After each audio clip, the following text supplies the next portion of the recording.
Hello everyone, today we're going to go through two Twitter tutorials, and if you're new to Twitter this will be really helpful for you. The first topic we're going to talk about is Twitter spam, and the second topic will be Twitter stories. Let's first get into Twitter spam. Now I consider there are two types of Twitter spam. There's trending spam, tweeting spam, and then there's direct messaging spam. Now the tweeting spam usually comes when you talk about trending topics. This happens to me a lot too. My profile is pretty open. It's pretty public. You can follow me at Machine Gun Twitter, and this is my page right here. But anyway, I talk about trending topics, and I'll get a message, and it's kind of strange, and I will get into that in a little bit. But I went out fishing earlier. When I say fishing, I went and talked about every single trending topic to try to get some hits from some spammers out there. I just checked and it didn't work yet, but I'll show you what I was talking about here. So Jamal Charles was trending, Carlos Dunlap, Cecil Shorts, Sean Hill, and they all said they suck. Um, just to get some hits out there for spam. Didn't work this time, which is kind of saddening. But if I did get a tweeting spam, this is what it would look like. So Scuzzlebot doesn't follow me, but he talked about one of my topics that I wrote, that I tweeted about. So Scuzzlebot is not a spammer, and there's three red flags to let you know if this profile is possibly a spamming profile. The first one is the picture. If there's no profile picture and it's the default Twitter picture of an egg, you should worry about that. Real people upload pictures of themselves or other pictures of other real pictures basically, and if there's no picture, it's probably not a real person. It's a bot sending out spam to everyone out there. The second red flag is a link. If they give you a link to click on, it's most likely spam, and you don't know the person. So you don't know the person, and they ask you to check this link out, even if it's about the, even if it is about what you tweeted about that was trending. So they say, hey, socks are trending, and you write about socks, you'll get a message that says, hey, check out these socks, and it gives you a link. Don't click on it if you don't know the person. And the third red flag is who's following them. If you have someone who has but they're following a lot of people, say 2,000 like this person is, but they have 0 followers, it's most likely spammers. Spammers want to get as many people to follow as possible so they can just flood them with spam. And no one follows a spammer. Why would you? There's no point. So let's just say Scuzzlebot hypothetically was a spammer. What do we do with him? Well, first we want to go to this little man icon right here. Click on it and go to report for spam.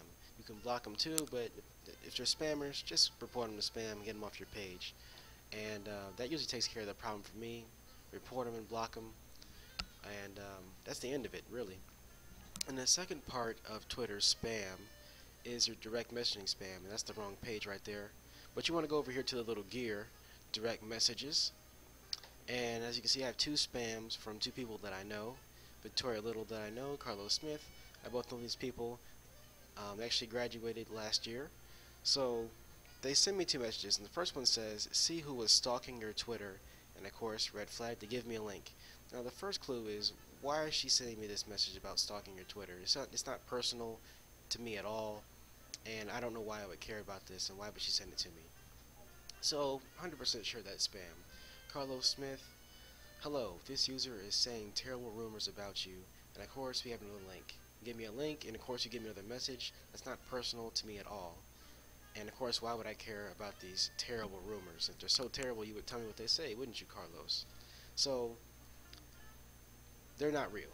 And here's the dilemma, is that these are actual people, these are my friends, I know them personally, so I don't want to block them, and I don't want to report them. Actually, I don't know how spam even is able to get in these people's accounts and do this, but I don't want to block them, can't do anything about it, except delete the messages. So if you encounter these people, just go on there, click the little trash can, and there you go. Delete the message. Spam is gone. Don't worry about it anymore. And keep your friends in your list. So last story we're going to talk about here is Twitter Stories. Now Twitter Stories is it's kind of a new addition to Twitter. Happened a few months ago.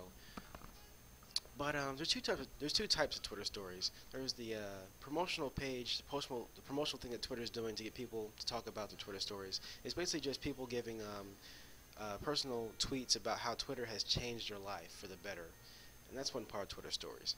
The second part of Twitter Stories is the people who you follow it gives you news links to what they're talking about. So I follow Education Week, I follow Michael Moore, I follow Ezra Klein, and it gives me stories related to them that they put out there. So Michael Moore gets something a political story that's interesting to me. I follow Education Week, parents favor more technology in schools. That's also interesting to me too. So I can click on that news story, read it, have a good time. And I love Twitter stories because it's always personal to what you like.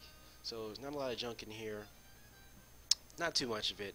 But everything in here is pretty much something that I would be interested in. And so there you go. If you want to get some more information on what's going on or what you're interested in, click on Twitter stories and get some good information. Like it says up here, tailored just for you. So thanks for following, guys. Have a great time out there exploring Twitter. And thanks for watching this video. Hope you enjoyed me and my classy music. And have a great time out there. And if you're ever bored or want to hear some ridiculous tweets, you can follow me at Machine Gun Twitter. And see if I can get my little page up here so you can see how that's spelled. Here we go. Machine Gun Twitter, spelled kind of funny. And there you go. So have a great time, guys, and see you later.